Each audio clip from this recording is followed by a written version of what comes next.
India தனது 100வது சுதந்திர தினத்தை வளர்ந்த நாடு என்ற அந்தஸ்திலிருந்து கொண்டாடும் என்று பிரதமர் நரேந்திர மோடி கூறியுள்ளார்.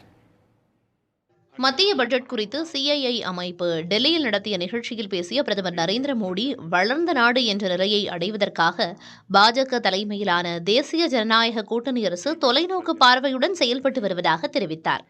உலகம் இந்தியாவுடைய கொள்கைகள், அர்ப்பணிப்பு, உறுதிப்பாடு, முதலீடுகள் ஆகியவற்றை உன்னிப்பாக கவனித்து வருவதாக கூறிய பிரதமர், இந்தியாவின் வளர்ச்சி உலகின் வளர்ச்சிக்கான அடித்தளமாக மாறி வருவதால்தான் உலக நாடுகள் உற்று நோக்குவதாக தெரிவித்தார்.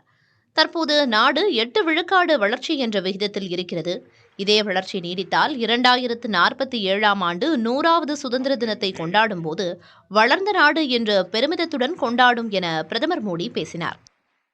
आज जब सारे देश लो ग्रोथ या हाई इन्फ्लेशन से जूझ रहे हैं, उन परिस्थितियों में भारत हाई ग्रोथ और लो इन्फ्लेशन वाला इकलौता देश है.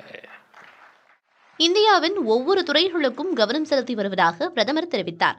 முந்தைய ஐக்கிய முற்போக்கு கூட்டணியின் 10 ஆண்டுகால அரசை ஒப்பிடும்போது ரயில்வே துறைக்கான நிதியை 8 விழுக்காடாக உயர்த்தியிருப்பதாக தெரிவித்த பிரதமர், விவசாயம், நெடுஞ்சாலைத்துறை, பாதுகாப்பு என அத்தனை முக்கிய துறைகளிலும் நிதி ஒதுக்கீடு அதிகப்படுத்தப்பட்டிருக்கிறது என பிரதமர் மோடி கூறினார்.